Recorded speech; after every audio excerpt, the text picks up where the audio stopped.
No buscamos culpables, buscamos que a través de ver mi pasado puedo llegar a entender mi presente.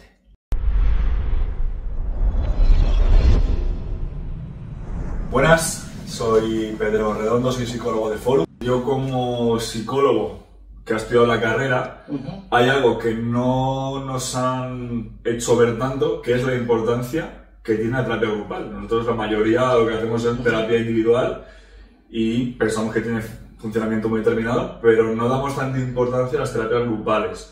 Y te quería preguntar, por tu experiencia, ¿por qué para ti es importante la terapia grupal en el tema de las adicciones y no sé si más ampliamente en general?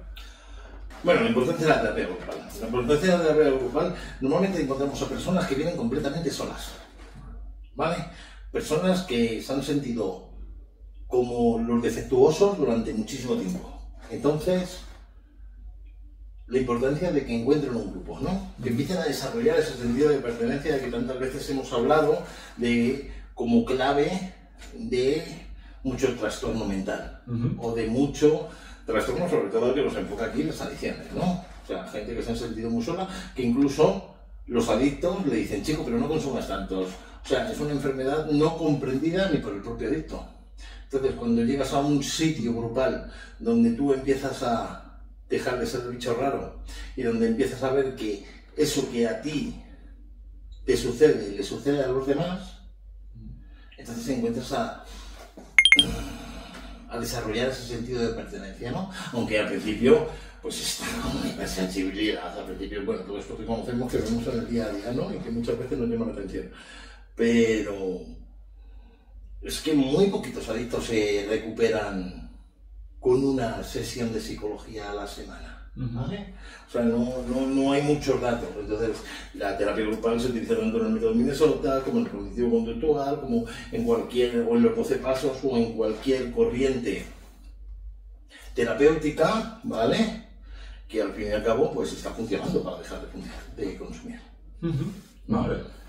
Fíjate, has hablado del sentido de pertenencia, es algo que yo que te conozco y he trabajado y trabajo contigo, le das muchísima importancia, pero no sé si la gente sabe bien qué es el sentido de pertenencia y por qué es tan importante.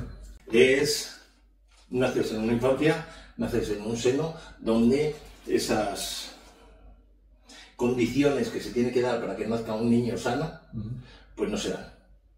Y de repente ese niño se empieza por diversas cuestiones, ¿vale? Como a aislar, ese niño empieza a autogestionarse, ese niño empieza a no confiar en aquel sitio donde tiene que ser un lugar donde un niño necesita amor. Si todos miramos hoy en día a un niño de 4 años, un niño de 4 años es hipersensible, es vulnerable, es, no sé, algo delicado, ¿vale? En el caso de muchos adictos y muchas personas, esa familia, pues a veces no estaba tan preparada como para poder sostener un ambiente, a veces por problemas económicos, a veces por trabajo, a veces, o sea, nadie está hablando de que hayan tenido que sufrir un maltrato, no un trauma súper fuerte. En algunas cosas estamos hablando de un trauma complejo, ¿vale? No de un trauma fuerte, ¿vale? Pero que se va programando una mente que al final te lleva a la autodestrucción. Y sobre todo a la autodestrucción, ¿no? Es que sientes que no perteneces a nadie, ¿no? Que no hay ningún grupo al que tú pertenezcas. Por eso es tan importante la terapia de grupo. Es tan importante encontrarme con otro igual de, tú eres de los míos, ¿no? Tú eres de mi grupo. Vale. Y fíjate que estas personas que no sienten el sentido de pertenencia, ¿en qué momento o el consumo de sustancias o el juego, ¿vale? La adicción. Pero bueno, antes que la adicción, el consumo, ¿de qué forma ayuda a que eso no te pese? Es decir, ¿cómo influye el consumo de sustancias, el consumo de comportamental, para que ese sentido de pertenencia esté más paliado, si se puede decir así? O sea, yo creo que los adictos básicamente son personas evitativas. ¿vale? Para empezar a la base. Entonces están evitando el sentir, porque hubo una emoción o un sentimiento en la infancia que al final lo que les hizo es protegerse. Y que a partir de ahí encuentran que el alcohol, el juego, las compras, les calma. Eso no, a lo mejor no les da ese sentido de pertenencia tal cual. El alcohol sí, ¿no? Porque el alcohol ya entramos en la mente que de repente se te zalandea, pero a lo mejor, si yo me voy de compras o me voy a jugar, evito el sentir. ¿Vale? O si me meto un atracón de comida. No sé, yo por la noche, he cumplido con todas mis responsabilidades. ¿Cuántas personas se meten en un atracón por la noche? Precisamente ¿para qué? Pues a lo mejor para no sentir la soledad, a lo mejor para no sentir pues lo que cada uno tenga, que es una historia personal. Que nos tenemos que dar cuenta que detrás de cada persona que está teniendo un comportamiento autodestructivo hay una historia personal. Que no es que sea un degenerado, que sea alguien que no tenga conciencia, al revés, lo vemos día a día, no. Dejan de consumir y a los 4 días empiezan a sentir una culpa tremenda. ¿Vale? De mis hijos, mi mujer, no sé qué, con una hipersensibilidad que luego no se les puede decir, vamos, no se puede coser ni a su lado. O sea, hay una gran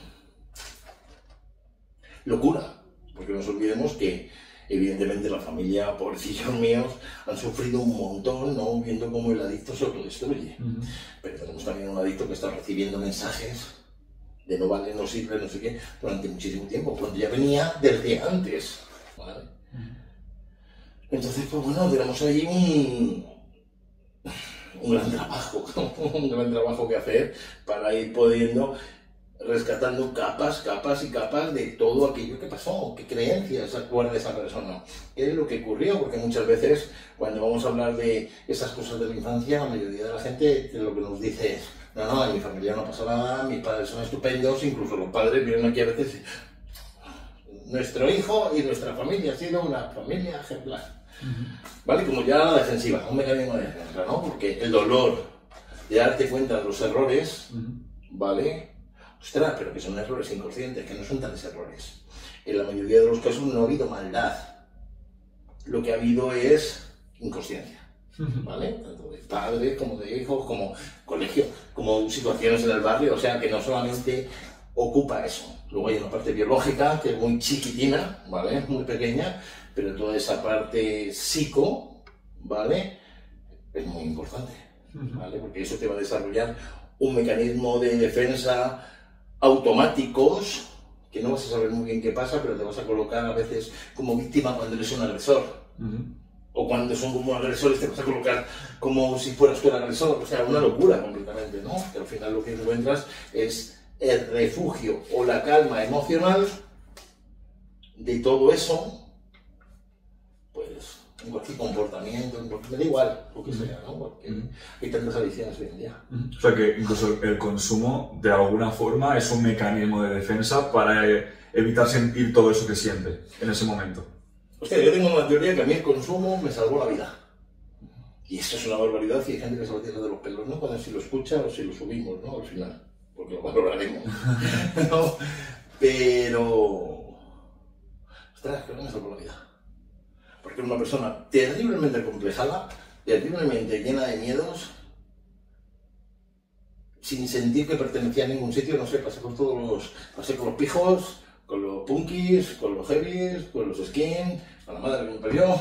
Yo no sabía ya dónde meterme, pero en todos los sitios yo sentía que no pertenecía. Disimulaba, me creaba un personaje, hacía como sí, pero dentro de mí vivía una historia de soledad profunda.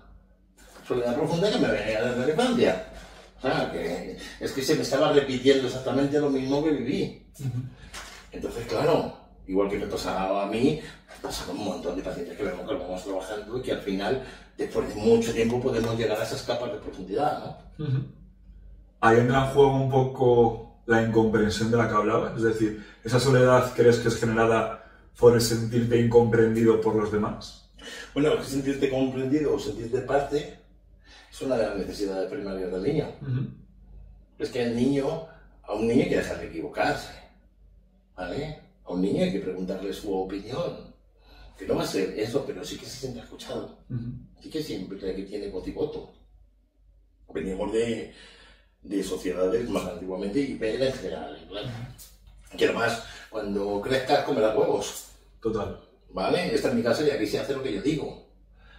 Claro, eso, si lo dejamos así, pues bueno. Pero si encima le metemos gritos constantemente, si metemos broncas, si metemos situaciones de miedo, porque no lo podemos ver con los ojos de un adulto. Los ojos del adulto ahora mismo, porque dos personas gritan, y bueno, en un momento dado pueden hasta sobresaltar, ¿vale? Pero cuando tienes 4 años, o 5, 3, dos personas gritan, y eso puede llegar a ser una historia de terror. Depende de quién es y lo que estés involucrado, ¿no? Con las personas. Entonces, bueno, tenemos que darnos cuenta de eso. Fíjate, alguien que nos pueda estar escuchando puede llegar a pensar, ostras, yo he vivido esto en mi casa, me siento reflejado con lo que dices, pero sin embargo no he adquirido conductas evitativas como el consumo para un poco aliviar eso. Claro, rasquemos. Eso es. Rasquemos. A lo mejor estoy todo el día en el sofá y no me puedo mover. A lo mejor me he dedicado mi vida a salvar a los demás y ahí encuentro ese refuerzo, tengo mi mecanismo de defensa porque recibo el amor, pero siempre me tengo que estar sacrificando. Hay tantas cosas. O sea, a lo mejor me estoy metiendo una panzada de trabajo de 14, 16 horas, donde vivimos en un mundo que te van a admirar por ello y te van a decir que está muy bien, pero realmente la persona, si le quitas el trabajo, se va a suicidar. O sea, vamos a ver. Ahora, sí, muchas personas... A mí yo he vivido algo disfuncional, pero no me ha afectado. Me gustaría tener una conversación con ellos. Bueno, no una conversación, me gustaría tener un proceso terapéutico con ellos, a lo mejor de 3 meses, ¿vale? Simplemente para ver qué ha pasado. Hay que, sí, claro que hay que rascar, que hay que ver. La situación, ¿no? Porque ¿cuántos adictos te llegan contando que no son adictos?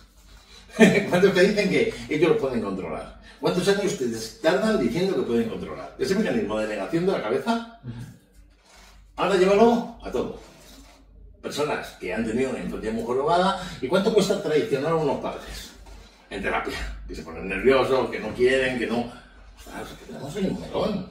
Tenemos un melonazo. O sea, que incluso cuando se lo haces ver, cuando realmente hemos visto todo eso, llegan esas personas y de repente... sí, pero no lo puedo soltar. No lo puedo soltar. No puedo expresar la rabia que siento. Me siento mal si hablo mal de mis padres. Lo hemos visto mil veces. Sí. Entonces, bueno, el camino es al contrario. Es empezar a... No buscamos culpables. Buscamos que a través de ver mi pasado puedo llegar a entender mi presente. Ok. ¿Vale? Aquí no es culpable el adicto, ni mucho menos es culpable el familiar. ¿Vale? Estamos viendo simplemente qué ha pasado. Porque puede venir de generaciones. ¿Vale? Vale. Fíjate, yo diciéndome tú esto, yo también pienso un poco, ostras, un paciente que llega a un centro de adicciones está preparado para hablar de todo esto, incluso hilar todo esto, que a veces a todos nos cuesta, ¿no? Pero un paciente, el hilar estas cosas en vez de negarlas en un principio debe ser complicado. Entonces, no sé cómo habría que empezar a trabajar con un paciente que ha llegado. ¿Habría que meterse en estos temas desde el principio? O, no sé, me gustaría que me comentases, sabiendo que hago tu historia personal, qué es lo ideal a la hora de trabajar con pacientes desde que entran al centro, en este caso foro. Pues mira, lo único que se necesita del paciente, y además lo tengo que poner del paciente, es que quiera recuperarse. Luego los tiempos, la manera y demás, cada tratamiento es individual, lo sabes, ¿no? Y vamos haciendo, lo ideal sería conductual, cognitivo, humanista, incluso transpersonal, ¿vale? Eso sería como para una recuperación perfecta, ¿vale? Bajo mi criterio, ¿vale? Que no soy psicólogo, ya lo sabes, no soy terapeuta, pero sí me lo trabajo a mí mismo, ¿vale? Entonces, una vez que yo estoy metido ahí, yo puedo trabajar, a lo mejor empezar por lo transpersonal, tener pinceladas de lo transpersonal. Pero claro, no estoy preparado para hacer un trabajo transpersonal, lo único que voy a hacer es volarme más y perder más el contacto con la tierra, porque si yo he estado volado durante años, lo que necesito es contacto con la tierra. Te falta la base. Entonces, claro, ¿qué tengo que hacer? Conductual. Conductual. ¿Vale? El primer paso conductual. Sí, digamos que sí. ¿vale? Una vez que ya empiezo a hacerlo conductual y desarrollo la habilidad, que no es tan fácil, que lo sabemos, de ir haciendo toda esa parte conductual, porque estoy acostumbrado a hacer lo que quiero, cuando quiero y como quiero, ya empezamos a hablar de lo que sentimos mientras lo hago. Vale. Primero lo hago.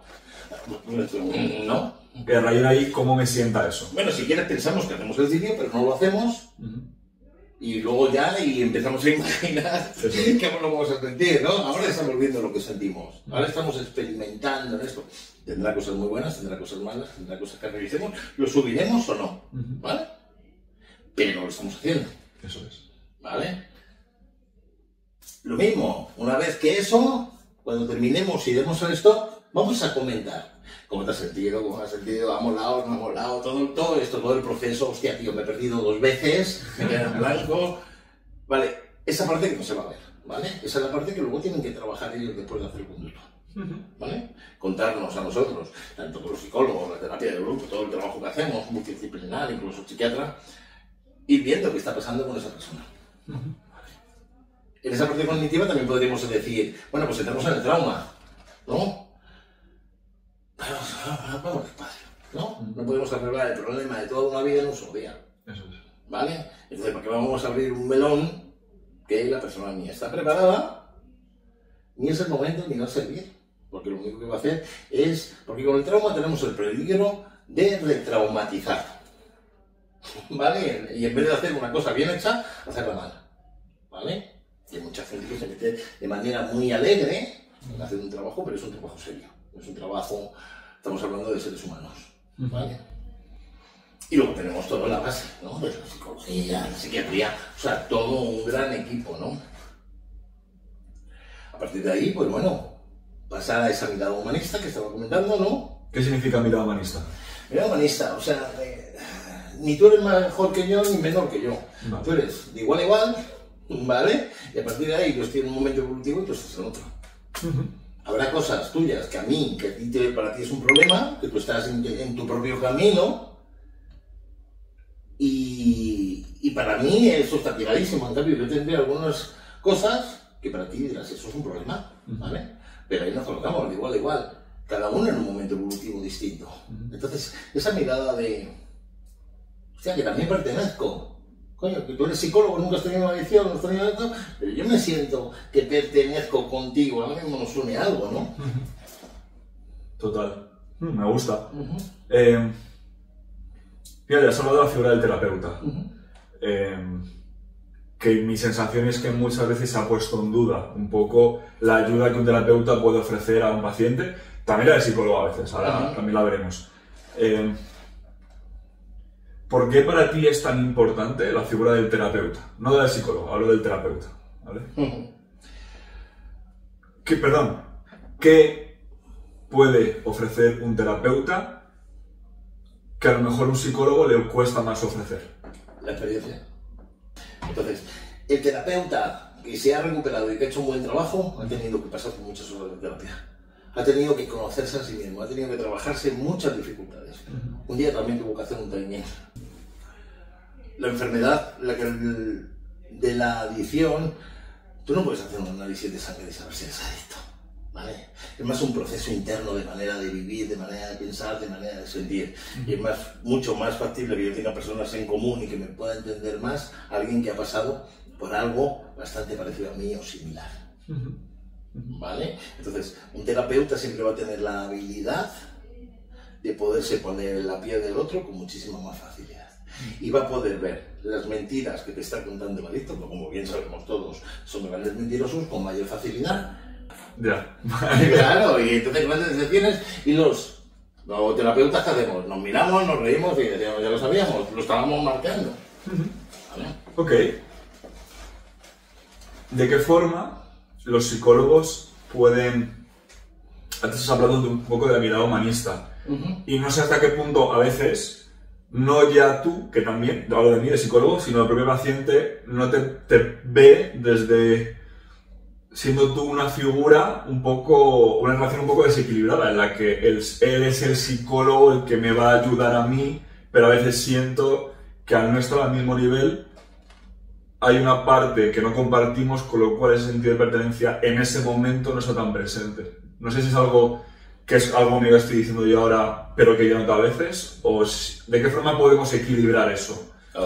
Cúrratelo, muéstrate vulnerable, habla de tu propio proceso de vida, háblale de tus errores, dile alguna vez, pues esto la verdad es que no lo sé muy bien, pero voy a mirar, ¿no? A mí me pasaba, yo estuve en 7 centros ingresados, pasé por chamanes, psicólogos, psiquiatras. No, me trabajaban solamente una parte conductual, de manera muy mala, de hecho, la mayoría de los casos donde me decían simplemente lo que tenía que hacer. Y todo, tenía ganas de estornudar y me decían que tenía ganas de tomar. No, tengo ganas de estornudar, señores. Sí, y tengo ganas de tomar, sí. ¿Pero por qué? No. No tengo ganas de tomar, tengo ganas de escapar. Oye, a lo mejor es que hay pacientes que no van a conectar conmigo. No van a conectar, y por más que lo intenten no van a conectar. Entonces, desde la responsabilidad, oye, lo hacemos aquí, ¿no? A veces cambiamos el psicólogo. Llevo tanto tiempo con una persona, o de repente se enfadan conmigo y le digo a Gustavo, oye Gustavo, llámalo tú y no sé qué, no sé cuánto. O sea, estamos atentos. No va a estar él mal siempre y yo bien siempre, pero ¿por qué? ¿Qué lugar es ese? O sea, esos son mis padres cuando yo era pequeño. Y desde ahí, ¿qué hago yo? Me cierro, me meto el mecanismo de defensa y me piro, o me enfrento buscando la expulsión. Bueno, señores, pensemos, ¿no? ¿Qué pueden hacer? ¿A ustedes qué les gustan? ¿Los prepotentes o la gente normal? Si a ustedes les gusta la gente normal, pues denle normalidad. Está, sí, al fin y al cabo, desde ese punto de vista humanista, ¿no? Bastante fácil de comprender, ¿no? Bueno, bastante sencillo. ¿Tú tienes problemas en tu vida? Como gordo, ni eso, como yo. ¿Tengo problemas? Sí, claro que tengo problemas. Ahora, ¿desde dónde me voy a colocar hablando contigo? ¿Desde quien no tenga problemas? Entonces, ¿qué va a pasar? El tercer día dice, no, pero pues, no, yo mal, no me apetece contarle nada porque además se coloca aquí y siempre tiene una respuesta para todo. En cambio, me coloco en otro lugar. Más humilde, más... de verdad, ¿no? Esto que estás comentando, ahora que lo hablabas, me surge un poco la pregunta de, claro, nosotros somos profesionales y creo que también somos conscientes de la importancia que tiene esto. Pero hay otra parte dentro de la recuperación de un paciente, hablando de la terapia grupal, que empezábamos con ello, que es los compañeros, tus compañeros. ¿De qué forma también... Claro, ellos no son profesionales, ellos te van a intentar ayudar como compañeros que son, pero no tienen según qué herramientas que a lo mejor nosotros sí tenemos o potencialmente deberíamos tener, ¿vale? Mi sensación es que a veces, y obviamente sin mala intención, algunos compañeros de los pacientes entre sí no tienen esa mirada tan humanista.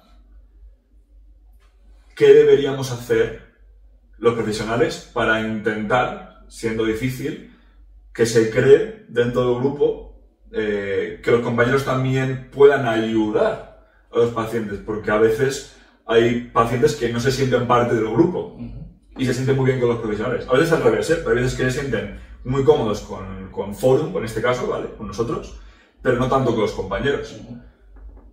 ¿Ahí qué deberíamos hacer? Es decir, ¿cómo podemos educar al grupo? Bueno, educar al grupo y educar al paciente. Ajá, ok. Vale, hay a dos partes, ¿vale? Porque a veces, vale, usted no se siente a gusto, pero usted ¿cuántas veces en su vida no se ha sentido a gusto? ¿Y cuántas veces en su vida se ha metido en cualquier tipo de grupo, grande o pequeño? Porque no nos olvidemos que ese microcosmos vale, es igual que el macrocosmos de fuera, ¿vale? Entonces, si a ti te pasa esto aquí, te lleva pasando toda la vida lo mismo. ¿Vale? ¿Cuántas veces está repetido? Entonces, el problema lo tiene el grupo o lo tienes tú. Porque ¿cuál es tu mecanismo de defensa? Huir, ¿no? No quiero, yo me siento a gusto, yo odio el grupo, ¿no? Yo en el pequeñito, ¿no? O préstame la atención, las 24 horas vamos a hablar de mí. ¿Vale? Ahí estoy cómodo. A ver, ¿qué te está pasando a ti? Y luego el grupo, ahí está luego la figura del veterano. Quien se lo ha currado, quien ha hecho. Evidentemente es un proceso. Todo lo que sucede en grupo, al fin y al cabo, conviene. Porque te está despertando, te está moviendo. Es que como en la vida no hay respuestas. ¿Vale? Si tú ahora me dices, ¿cuál es el secreto de la vida? ¿De qué manera podemos hacer? ¿De qué manera me puedo no equivocar? Venga, vale. Sigamos buscando, ¿no? Y no lo vamos a hallar. Terapia de grupo es ir trabajando mucho y ir viendo, ¿no? Poco a poco, y te vas a encontrar con diferentes personalidades, con diferentes energías, con diferentes tipos de personas. Ante que soy importante, yo soy importante ante los demás. ¿Cómo voy a poder intentar manejar al grupo? Yo puedo tratar de manejarme a mí. Y con dificultades, ¿no? Entonces, todo eso, ahí está, de toda esa historia personal. ¿Vale? Igual que dejamos de consumir solo por hoy, hay que hacer el trabajo con los pacientes solo por hoy. Y hay que hacerlo. Lo que sí es importante es desde dónde vivo yo hoy, desde dónde hago yo las cosas hoy y de qué manera hago yo hoy las cosas. ¿Vale? O sea, como todo muy focalizado en el aquí y el ahora. Claro. Porque eso es tan importante. Como mañana te vas a levantar con el pie izquierdo o con el derecho. No lo sé. Entonces, pues ahora mete a 20 personas más. ¿Cómo voy a tenerlo todo controlado? Si precisamente estamos enfermos, es de control. Y estamos apegados a los resultados. Bueno, es que por ahí no va el camino. El problema es, ostras, un día llego tan tranquilo y estoy tan feliz y de repente se lía una en el grupo. Pero hay otras veces que yo estoy agotado y no pasa nada en el grupo. O estoy lleno de fuerza y tampoco pasa nada. Es que no puedo controlar. ¿Vale? Y eso es una de las cosas que tenemos que llevar a los adictos a aprender. Los adictos están enfermos de control. El núcleo de la enfermedad es el egocentrismo, bla, bla, bla. Bueno, ya lo iremos hablando en más capítulos, ¿no? Porque si no, aquí yo creo que la gente o se puede aburrir o de repente nos van a dar un premio, ¿no? Entonces yo creo que lo veremos, ¿no? Veremos el núcleo de la enfermedad, veremos lo que se produce, cuáles son todos esos mecanismos de defensa. Podremos hacer cosas a veces que pueden llegar a ser chulas, ¿no? Sobre todo a nivel informativo, pues, tanto para familias un poco como para los propios adictos. Eso sí, el mensaje que yo quiero que quede es que esto es una enfermedad que se puede detener, que se puede vivir muy bien y que tenemos dos fases. Primera, dejar de consumir. Segunda, aprender a vivir a gusto en mi piel. ¿Vale? Y que eso no podemos hacerlo de la noche a la mañana, que es un proceso. Si tuviéramos la varita mágica, la venderíamos, ¿vale? Pero no la tenemos. Entonces, bueno, con trabajo y demás, se logra y se puede llegar a tener una buena calidad de vida, ¿no? Bueno, al fin y al cabo, pero claro, no gratis. Y te quería preguntar un poco, a raíz de esto, los datos que se han ido dando a lo largo del tiempo a nivel de recuperación no son, digamos, muy positivos. Es decir, hay un gran índice de personas que no se recuperan. Parece que cada vez va menos, es decir, cada vez la gente se recupera más. Y no sé si tienes tú, de alguna forma, bajo tu propio criterio, obviamente, no sé si puedes un poco hipotetizar sobre por qué ha habido tantas dificultades para recuperarse de esto. No sé si en función del enfoque que se estaba dando, ¿cómo tú lo explicarías? Vale. Psicólogos que funcionaban en lo conductual y terapeutas que trabajaban en lo conductual. En el caso de los terapeutas eran personas que no tenían formación ninguna. Muy poca. Escasa. O máximo un máster. De la dependencia que te cuenta qué hace cada sustancia.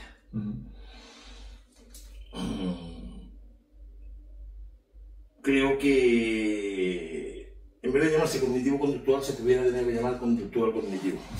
Vale. Porque se llega, tú lo que tienes que hacer, y la persona al principio te lo hace porque sale del dolor, ¿vale? Como le tiras a una piscina, te tocas el fondo y sales para arriba, con mucha fuerza. Pero no, en verdad que caes, si ya no vuelves a saltar tanto. No, pero tenemos la responsabilidad de conocer la historia personal del paciente. Y ver qué le pasa a ese señor, a esa señorita, a ese chaval, a ese... No sé, ahora tenemos un grupo de adolescentes, bueno, adolescentes. Tenemos adolescentes porque somos críos, ¿no? Pero bueno, entre 18 y 25 años, ¿no? Tenemos un grupo de 10 chavales completamente limpios. Parece que a veces se nos olvida. Eso es muy difícil de conseguir. Y eso es por ir haciendo todo ese trabajo, ¿no? Y sobre todo por eso. La segunda parte del tratamiento nunca se ha hecho. La de aprender a vivir a puesto de pie. Y para eso hay que hacer un trabajo muy profundo de reconexión. Vamos a empezar quitando la palabra reinserción del vocabulario, que no hay cosa que más me enferme. Reinsertarme, no, yo soy un ser humano y yo tengo derecho a vivir, tengo derecho a drogarme si quiero. No lo voy a hacer porque no me conviene, ¿vale? Porque he aprendido que yo no sé manejar la sustancia, yo no sé manejar una copa de vino, ¿vale? Pues entonces no me conviene hacerlo porque me entra obsesión, compulsión. Pero... ya me he perdido. La reconexión. Sí, bueno, sí, la reconexión, ¿no? O sea, porque es que la palabra reinserción se me quita la gana de recuperarme, ¿no? Me tengo que reinsertar en la sociedad, como si fuera yo el bicho raro, de hecho, ¿no? Lo que hablamos antes. Soy el bicho raro, a ver si dejo de ser raro para formar parte de vosotros, que sois los normales. Claro, ahora te diría yo, oye, Pedro, ¿te haces un máster para reinsertarte? ¿Qué dirías? Que no. No suena, por lo menos no suena apetecible. Porque si te digo, vas a empezar a ganar tanto, vas a hacer no sé qué, o vas a conseguir... A lo mejor lo intentas, ¿no? Pero porque tengas de mucho dolor. No nos olvidemos que de la adicción se viene de muchísimo dolor.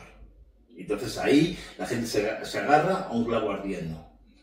Pero eso no se aguanta mucho tiempo. El clavo ardiendo llega un momento dado que si no sueltas la mano, te abrasa. ¿Vale?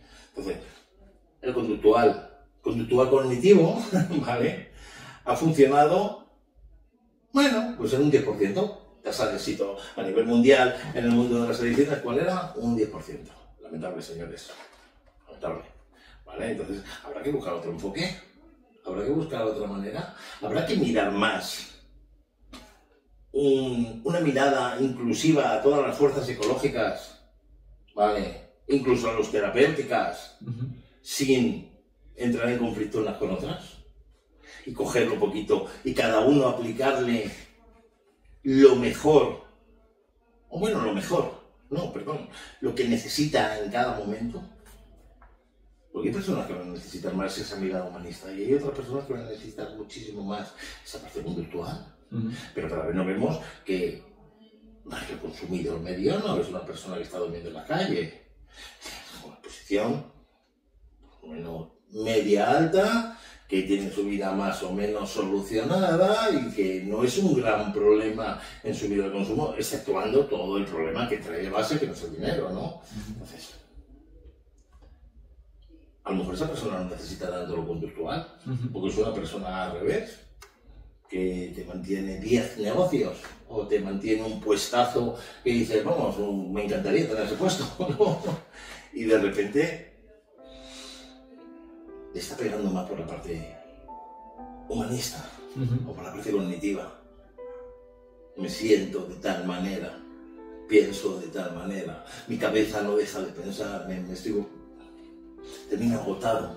Hago todo esto para que los demás me quieran. Bueno, vamos a ver qué hay, ¿no? Vale.